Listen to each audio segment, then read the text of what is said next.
So abilities in Injustice 2 were a really mixed bag. Some of them were super cool and only complemented an already cool character. However, getting them was done horribly. But why was it so frustrating? And can we fix it? Well, in this video, I'm going to attempt that. So if you haven't already, don't forget to subscribe and let's get into it.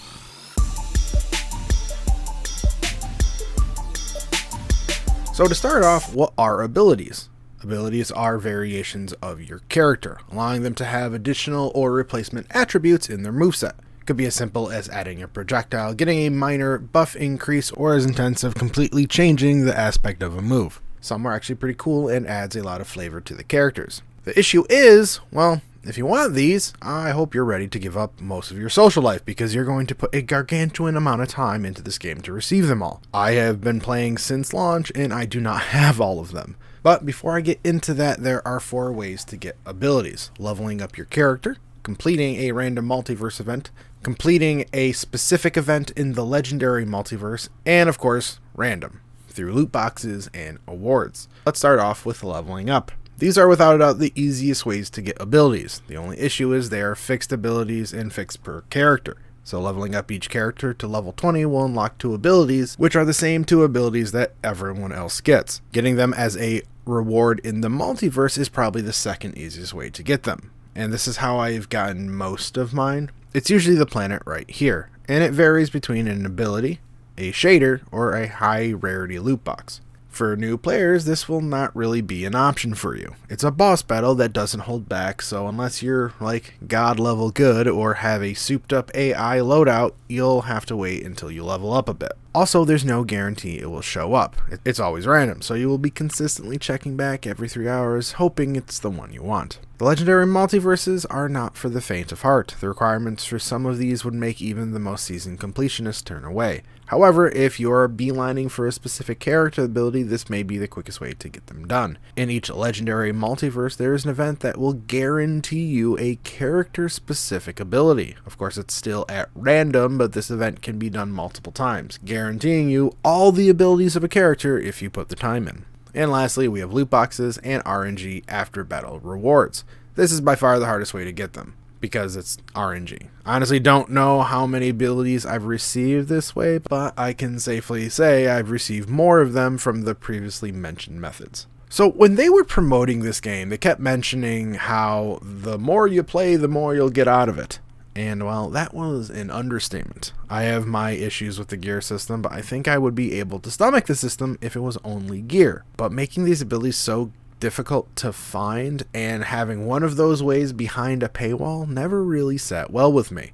I'm not going to talk about loot boxes here. 100 other YouTubers have said the exact same thing that I would. But the way they handled abilities in this game was just simply done very poorly.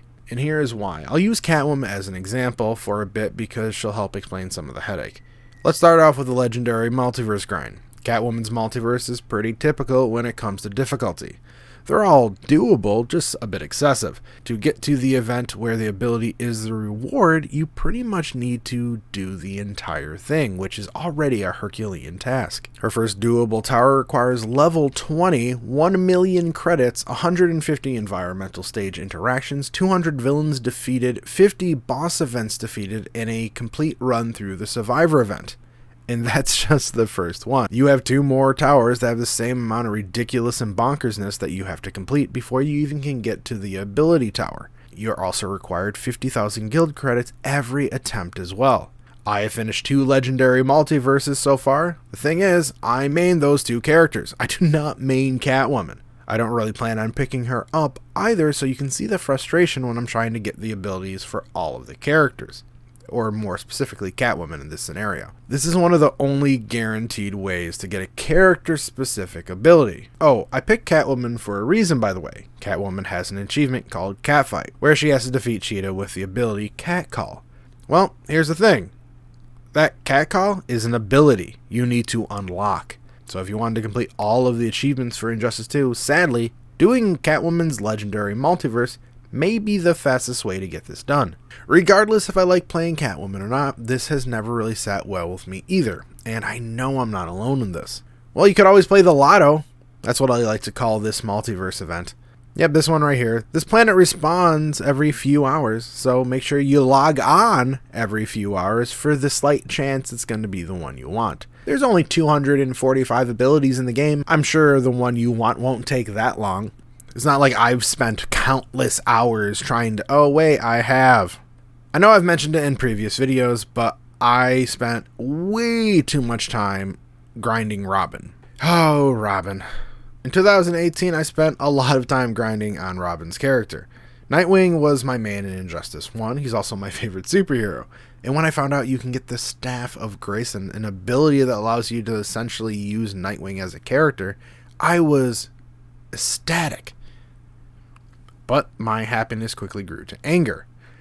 I think it was like 3 weeks in strictly playing Robin. I vaguely remember getting a handful of abilities through loot boxes and RNG, but none of them were even Robin's, and that's what made me quit this game. I just stopped playing.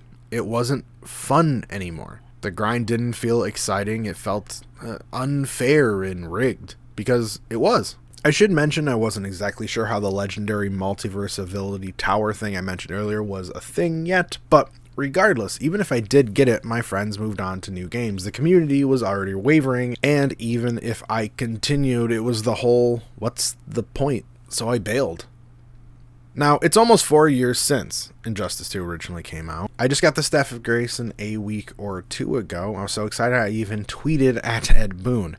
But I still don't have Catwoman's catcall, which sparked me wanting to talk about this. I briefly touched on this on my video on how I would fix the gear system, but I want to mainly talk about abilities here, and this is how I think it should be done. I have two main ways that I think this could work. They can, 1, learn them as you level up a character, or 2, you buy them with some form of currency. Let's use Darkseid here, since he's who I've been using lately. Let's raise the level cap for all the characters and have abilities placed within those levels. Not far off from the way Pokemon does it.